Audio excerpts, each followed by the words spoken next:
नमस्कार मित्रों, आज मैं मालती जोशी जी की लोकप्रिय कहानियों में से एक कहानी निर्वासन सुनाने जा रही हूँ। यदि आप इस चैनल पर नए हैं तो प्लीज़ सब्सक्राइब कर लीजिए। निर्वासन।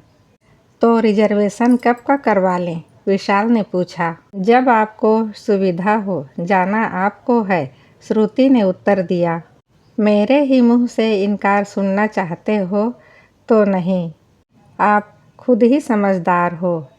माँ ने खुद आगे होकर ये पहल की है, बाकी पिछला वो सब कुछ भूल जाना चाहती है। वो विधि विधान से हमारी शादी करवाना चाहती हैं। तो माँ जी क्या सोचती हैं? क्या हम बिना शादी के ही साथ में रह रहे हैं? ये बच्चा क्या बिना शादी के ही हमने पैदा कर लिया है? क्या फिजूल की बात कर रही हो? फिजूल की बात तो आप लोग कर रहे हैं। हमारी बकायदा शादी हुई है।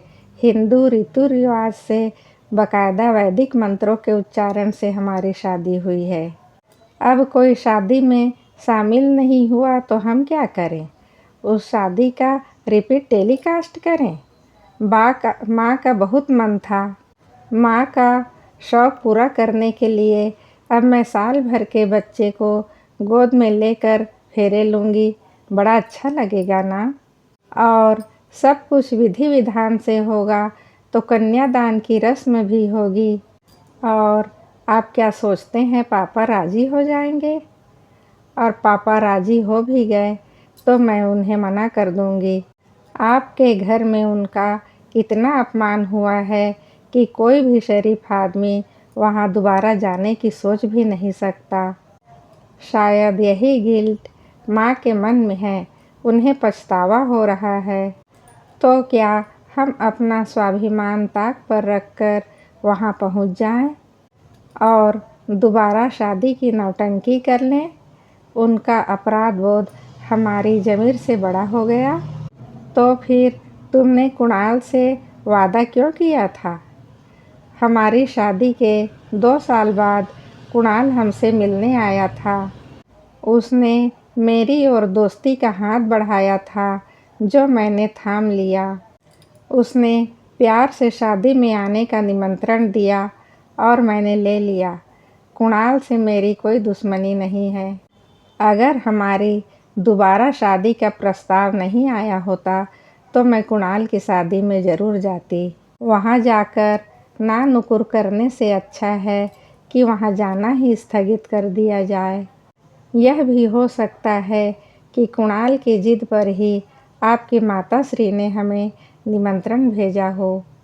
जस्ट पॉसिबल, उसने कहा और चुप हो गया। श्रुति के पापा का उसके घर में इतना अपमान हुआ है कि वो कुछ कहने की हिम्मत ही नहीं जुटा पाया। उन लोगों का अफेयर 2 साल से चल रहा था, पर दोनों के परिवार वाले राजी ही नहीं हुए थे। बाद में उनकी जिद देखकर श्रुति के घर वाले थोड़ा नरम पड़े, पर शर्त यह थी कि शादी दोनों परिवारों की रजामंदी से ही होगी और उसमें दोनों पक्ष के लोग मौजूद रहेंगे। फिर औपचारिक बातचीत के लिए श्रुति के पिता इंदौर गए। दुर्भाग्य से उस समय विशाल के पिता विदेश गए हुए थे। विशाल की माँ ने उन्हें आड़े हाथों लिया। इस घर की सीढ़ी चढ़ने की आपकी हिम्मत कैसे हुई? इस घर में बेटी देने की आपकी औकात भी है? आप जैसे लोग अपनी बेटियों को खुला छोड़ देते हैं ताकि अमीर लड़कों को फांसा जा सके और बिना दान दहेज के अच्छे घर में शादी हो जाए। श्रुति के पिता वहाँ से लौट कर आए तो बीमार पड़ गए। एकदम आईसीयू रूम में ही पहुँच गए थे। उन्होंने किसी को कुछ नहीं बताया, पर छोटा भाई साथ गया था। उसने आंखों देखा हाल सुना डाला। सुनकर शर्म से गड़ गया था विशाल। उनका अपराध बोध से मन मस्तिष्क उद्वेलित हो गया था। उसी आवेश में पंडित से पूछकर शादी की एक तिथि निश्चित कर ली। रजिस्ट्रार ऑफिस में आवेदन भी कर लिया।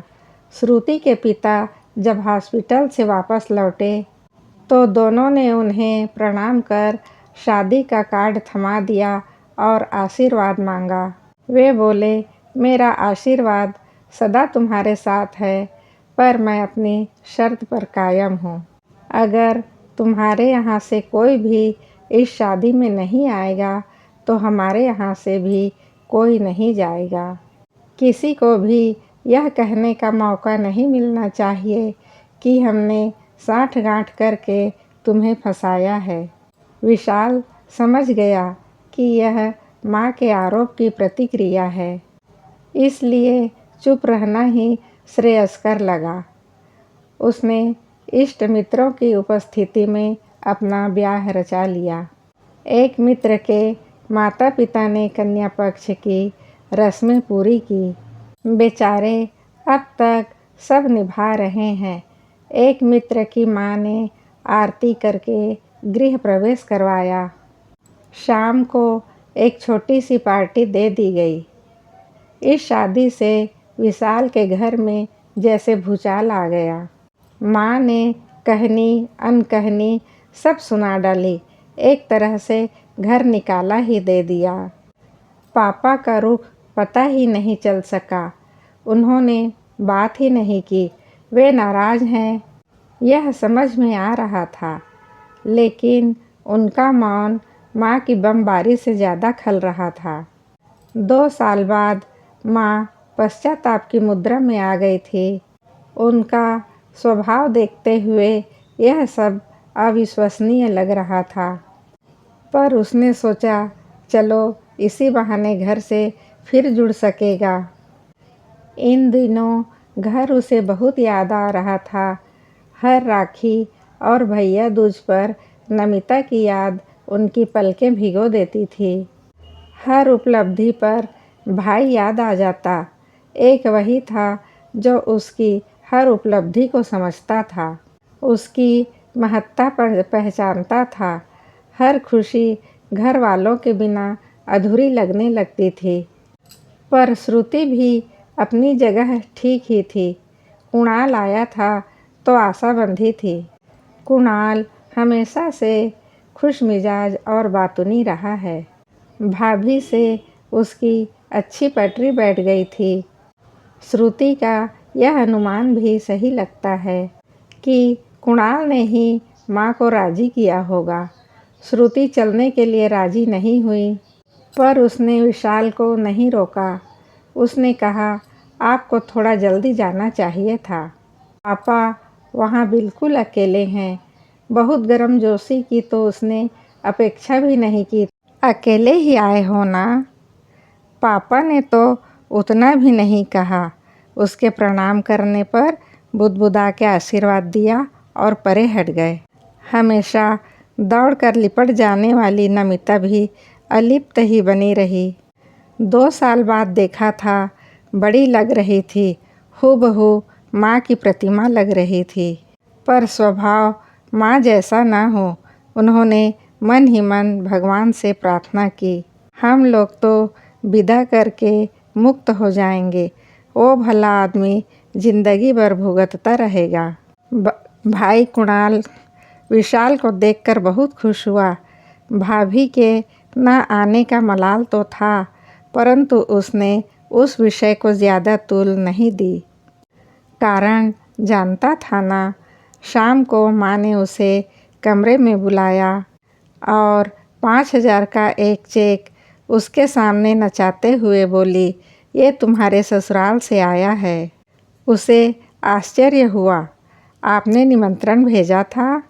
वो तो भेजना ही था, समझी जो ठहरे। विशाल समझ गया ये सब कुणाल का करतूत था।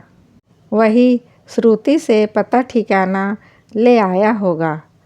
उसने शांत भाव से बोला, आपने निमंत्रण भेजा? उन्होंने शगुन भेज दिया।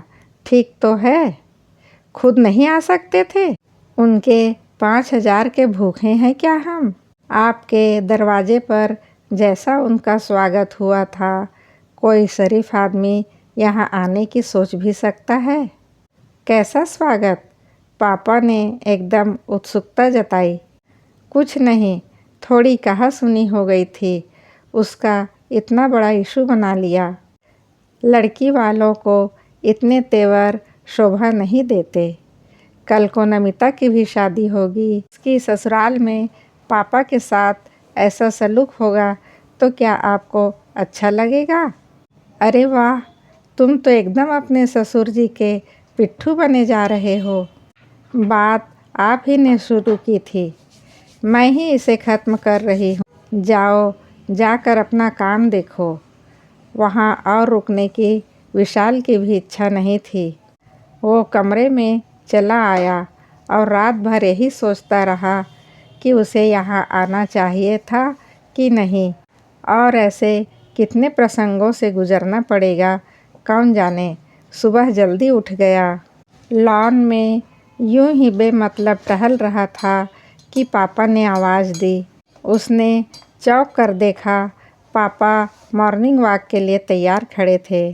चलो थोड़ा घूम आते हैं। वो जैसा खड़ा था वैसा ही साथ हो लिया। पापा ने आने के बाद उससे पहली बार बात की थी।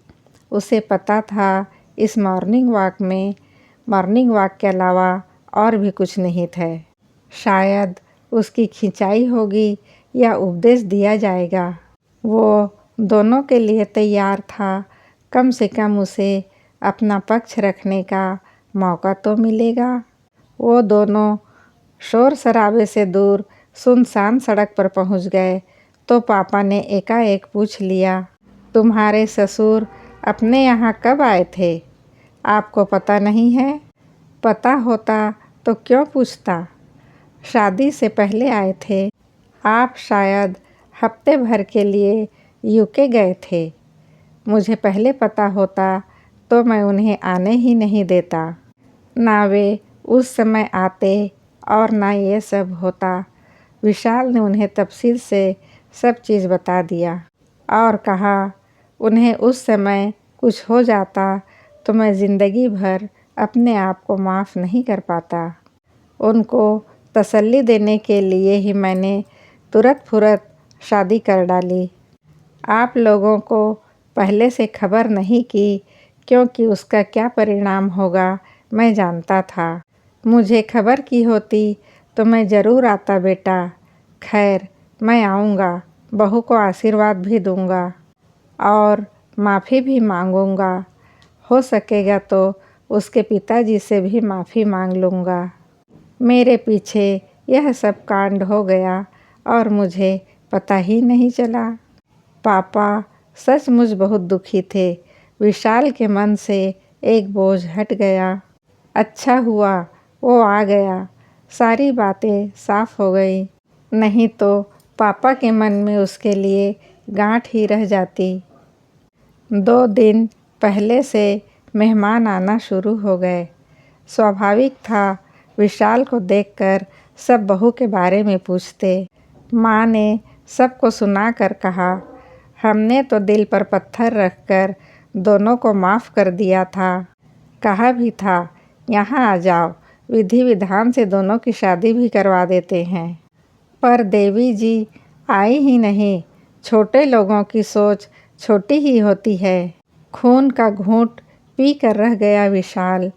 अच्छा हुआ श्रुति नहीं आई। किसी न किसी बहाने माँ उसे सुनाती ही रहती। वो सुन भी लेती, पर कब तक। कभी कभी चंदन भी आग पकड़ लेता है। फिर अच्छा खासा हंगामा खड़ा हो जाता। घर में शादी का माहौल हो गया था।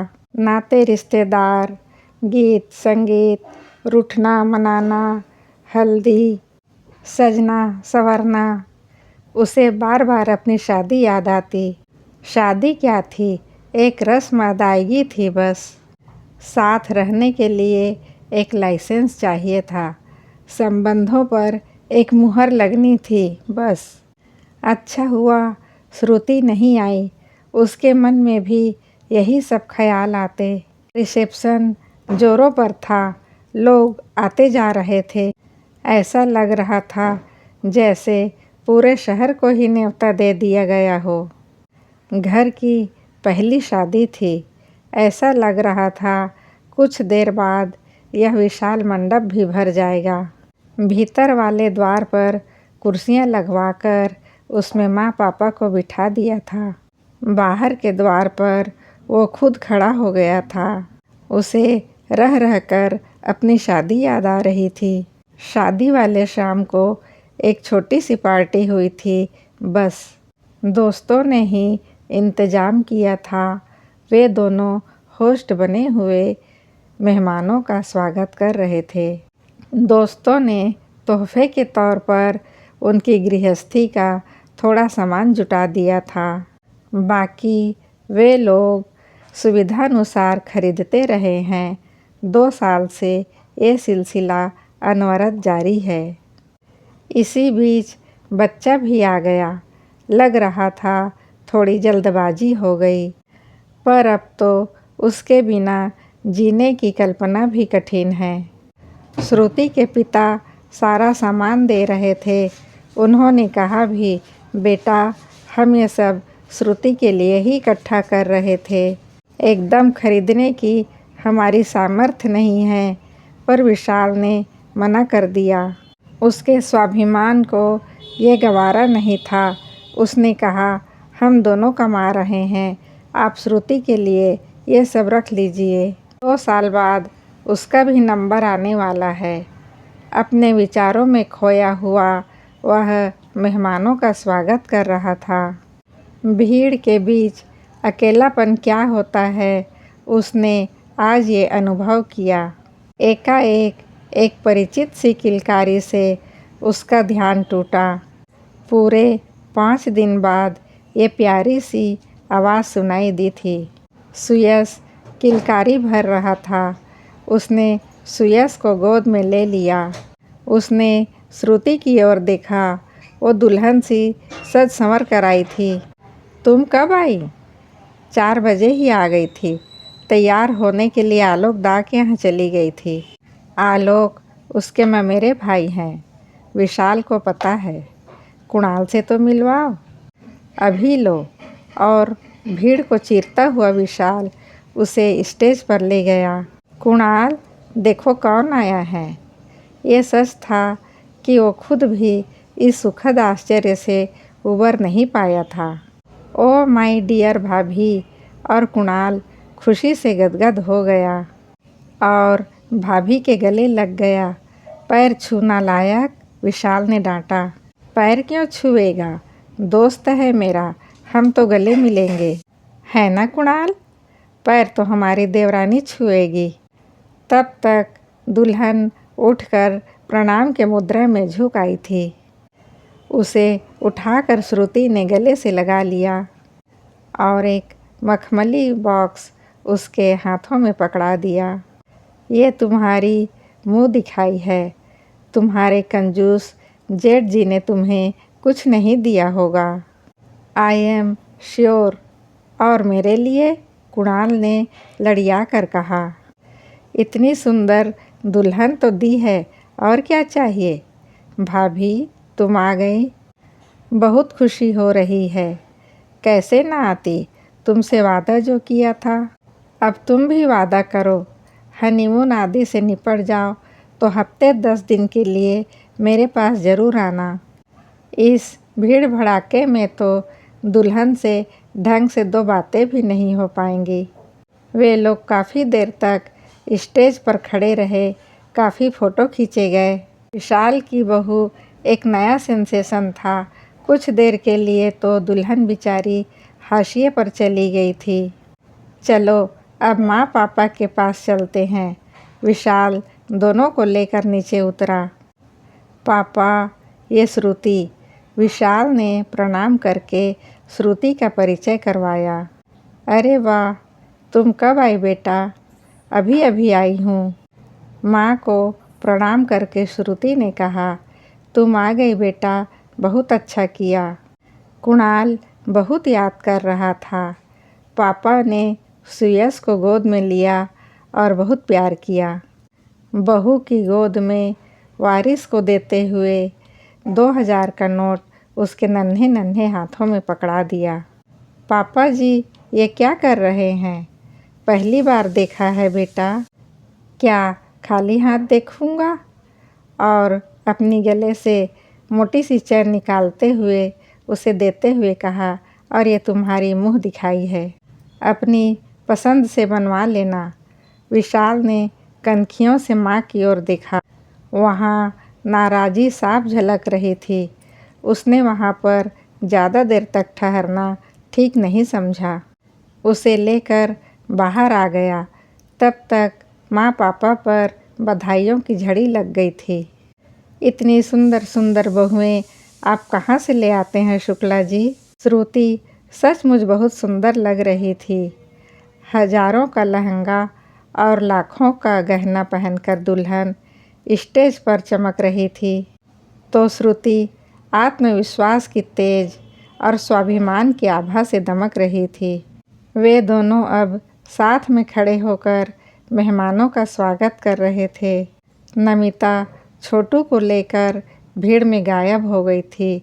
लोग उन दोनों को देखकर कमेंट कर रहे थे, made for each other pair हैं। सुनकर अच्छा लग रहा था। अपनी शादी में इन्हीं सबको मिस किया था। अब उसकी भरपाई हो रही थी। 10:30 के करीब उसने विशाल से कहा कि अब मुझे निकलना चाहिए। अर्ली मॉर्निंग फ़्लाइट है। कम से कम 4 बजे घर से निकलना होगा। उसने सास ससुर से विदा ली। कहा, मम्मी जी मेहमान चले जाएं तो थकान उतारने मेरे यहाँ ज़रूर आइएगा। मम्मी कुछ बुदबुदा कर रह गई। शायद अपनी रणनीति अभी तैयार नहीं कर पाई थी। पर पापा जी ने कहा, श्योर श्योर ज़रूर आऊँगा। फिर विशाल को आज्ञा दी कि बहू को ठिकाने पर छोड़ आए। मंडप के शोर शराबे से दूर जब गाड़ी मेन रोड पर आ गई तो उसने कहा, तुम आ गई, थोड़ी देर के लिए सही तुम आ गई, अच्छा लगा। तुमको कुणाल बहुत मिस कर रहा था, उसी के लिए तो आई हूँ। पर आप नाराज़ तो नहीं है ना? नाराज़ क्यों होऊंगा? हाँ, इट वाज ए सरप्राइज़, पर प्लेजेंट सरप्राइज़। तुम्हें इतनी जल्दी टिकट कैसे मिल गई? टिकट तो पहले से बुक करवा लिए थे, बस आपको नहीं बताया था। सोचा बहसबाजी होगी, बाद में आ रही हो तो साथ में क्यों नहीं। ठीक ही किया। सुबह एयरपोर्ट कैसे जा रही हो? कैब बुला लूँगी। आलोक दा के पास बाइक है। अकेली होती तो कोई समस्या नहीं होती। सामान भी ज़्यादा नहीं है, पर बच्चे के साथ डर लगता है। आलोक के घर के पास जाकर कहा, मैं गाड़ी स्टार्ट कर लूँ तब दरवाज़ा खुलवाना। वे भीतर आने के लिए कहेंगे, मैं मना करूँगा, अच्छा नहीं लगेगा। अभी समय नहीं है ना। और सुनो, कैब मत बुलवाना, मैं आ रहा हूँ। समय से तैयार रहना। लौटते समय विशाल को एकाएक भूख लगाई। उसे याद आया उसने शाम को 1 गिलास जूस और 1 पनीर टिक्का, बस इतना सा लिया था। खाना अभी बाकी था। फिर ये भी याद आया कि परिवार के सब लोग दूल्हा दुल्हन के साथ खाने के लिए तैयार होंगे। उसे याद ही नहीं रहा, नहीं तो श्रुति को रोक लेता। छोड़ने तो उसे वैसे भी जाना ही था। और फिर ये ख्याल भी आया कि श्रुति शायद बिना कुछ खाए ही लौट गई है। सारे शाम तो वो उसके साथ ही थी। उसे कुछ खिलाने का ध्यान ही नहीं रहा। अब वो शर्म के मारे भाई के यहाँ भी कुछ नहीं मांगेगी, भूखी ही सो जाएगी। वो लौटा तो पंगत लग चुकी थी। 3 मेज़ें आपस में जोड़ ली गई थी। आसपास कुर्सियाँ लगाकर पंगत बना ली गई थी। दूल्हा दुल्हन के सामने फूलों की रंगोली थी। सुगंधित अगरबत्तियाँ थी और चांदी की थालियाँ थी। उसके लिए कुणाल और नमिता के लिए बीच में जगह छोड़ी गई थी। खाना शुरू हो चुका था, फिर भी उसे देखते ही सब ने कहा, आओ भाई, तुम्हारा इंतज़ार हो रहा है। पापा सामने वाली पंक्ति में बैठे थे। बोले, बहू को ठीक से छोड़ आए बेटा। जी, सुबह एयरपोर्ट छोड़ने भी चला जाऊंगा। वेरी गुड, उन्होंने कहा और कहा, हाँ, उसने कुछ खाया भी कि नहीं या ऐसे ही चली गई? पता नहीं पापा, मैं तो पूरे टाइम शादी के मंडप में था। चाचा पापा के बगल में ही बैठे थे। पापा ने उनसे कहा, जानते हो, आज मेरे यहाँ पूरे 1200 लोगों ने खाना खाया, पर घर की बहू बिना मुँह उठारे चली गई। किसी ने उसे कहा होता तब तो खाती। यह बात कहते हुए पापा ने माँ की ओर देखा। उनका निवाला हाथ में ही रह गया। फिर उन्हें एहसास हुआ कि सबकी निगाहें उन पर ही टिक गई है। वे एकदम असहज हो उठी और तुनक कर बोली, बिना बुलाए आई थी तो बिना कहे खा भी लेती। किसने रोका था? वो बिना बुलाए नहीं आई थी। कुणाल एकदम गरज उठा, मैं उन्हें निमंत्रण देकर आया था, कसम देकर आया था। मेरी इस बात को रखने के लिए वो इतने छोटे बच्चे के साथ हवाई जहाज़ का टिकट निकाल कर आई थी। तो मैं क्या करूं? माँ चीखी। आप क्या कर सकती हैं? क्या कर लेंगी? पापा चीखे। बच्चे के ऊपर से तो आप 5 रुपए निछावर नहीं कर सकी। बच्चे समझ गए कि ये एक महाभारत का शंखनाद है।